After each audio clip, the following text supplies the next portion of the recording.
We don't have a final declaration of victory yet, but the numbers tell us it's clear, tell us a clear and convincing story. We're going to win this race. I know watching these vote tallies on TV moves very slow, and as slow as it goes, it can be numbing. But never forget, the tallies aren't just numbers. They represent votes and voters, men and women who exercise their fundamental right to have their voice heard. And what's becoming clear each hour is that record number of Americans of all races, faiths, religions chose change over more of the same. They've given us a mandate for action on COVID, the economy, climate change, systemic racism. They made it clear they want the country to come together, not continue to pull apart.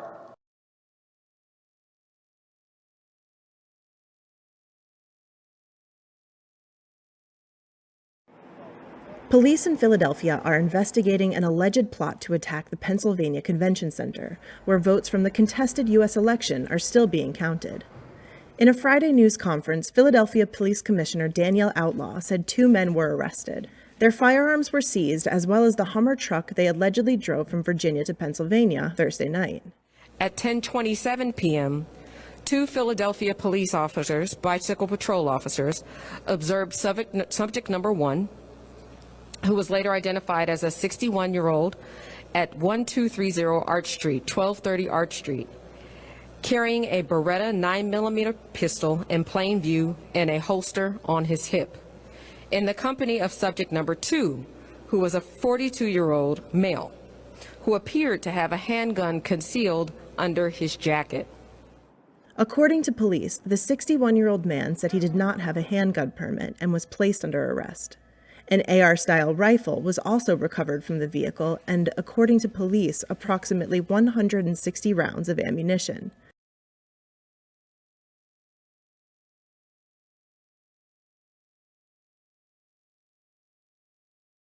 As Europe scrambles to control COVID-19, warnings from Denmark of a new strain of the virus.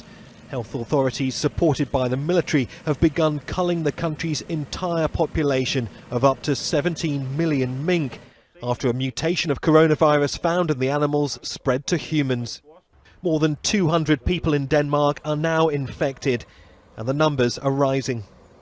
What's worrying scientists is that the new strain showing decreased sensitivity against antibodies, meaning vaccines currently under development to treat COVID-19 might not be able to stop it. The World Health Organization's praised the decision, saying Denmark showed determination and courage despite the huge economic impact on mink farmers. The move is likely to devastate the country's pelt industry.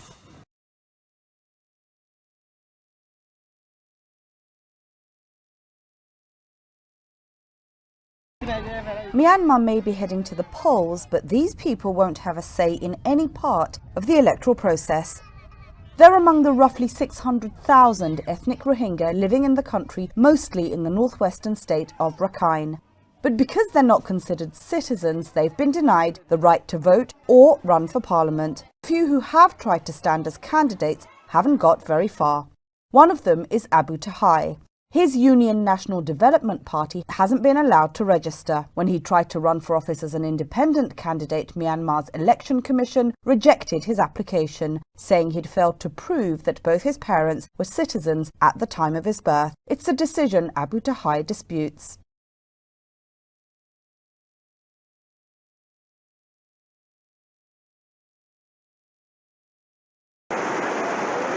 Emergency workers are carrying out critical rescue missions across a large portion of Central America.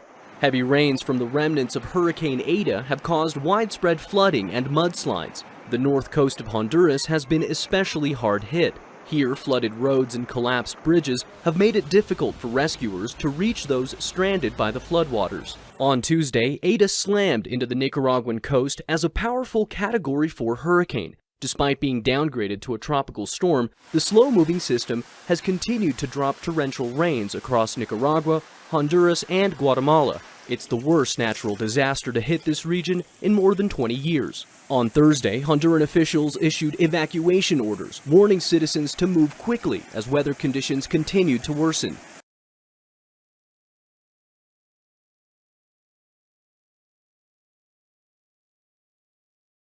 Alexei Navalny yesterday published videos of those raids on his social media, and we saw masked men entering Navalny's Moscow's offices, the office of his anti-corruption foundation, and a studio where his team normally films Navalny's YouTube shows. So we saw those men taping security cameras, not letting anyone out or in. Navalny wrote on Twitter, on an assignment from Vladimir Putin's bunker, masked men are trying to retrieve our office disco ball. According to Navalny supporters, police took everything and even destroyed some pillows. The authorities say that this case is connected with the criminal case against the foundation director Ivan Zhdanov for failing to implement a court order. It was not precise which order was that, but Mr. Zhdanov thinks that it is linked with a big sum that Navalny's foundation has to pay.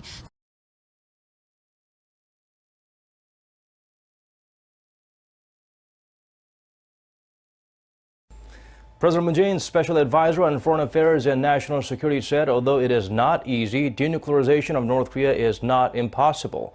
Moon Jae-in made the remarks at the 15th Jeju Forum for Peace and Prosperity that if the nation makes efforts, engages in talks, and gathers wisdom, solutions can be found, and that issues surrounding the regime's denuclearization should be resolved within the framework of the Seoul-Washington alliance.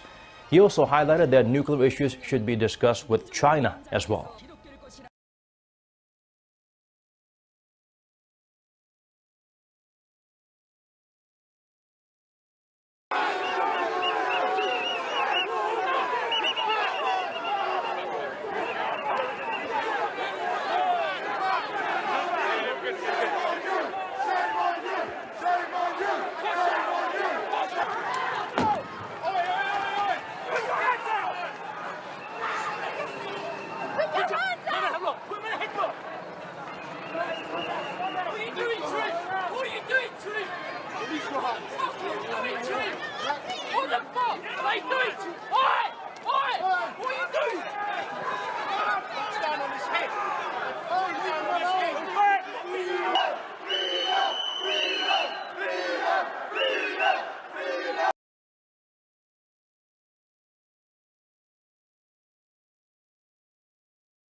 Warragamba Dam on the brink of a spill. More than an abundance of water, but a big problem.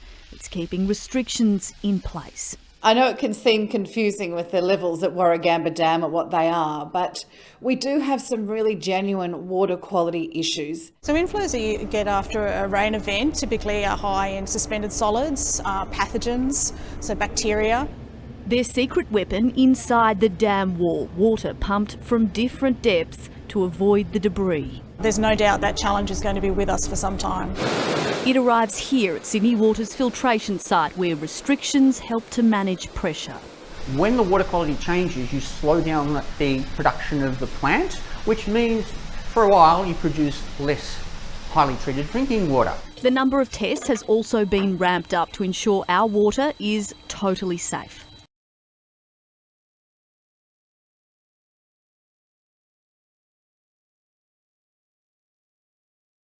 The Los Angeles Fire Department is on the scene there. This is at USC County Hospital.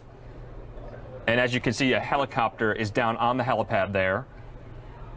It is reported to be, as you can see there in these shots from our chopper from Fox 11, the helicopter is on its side. No, the blades are not moving.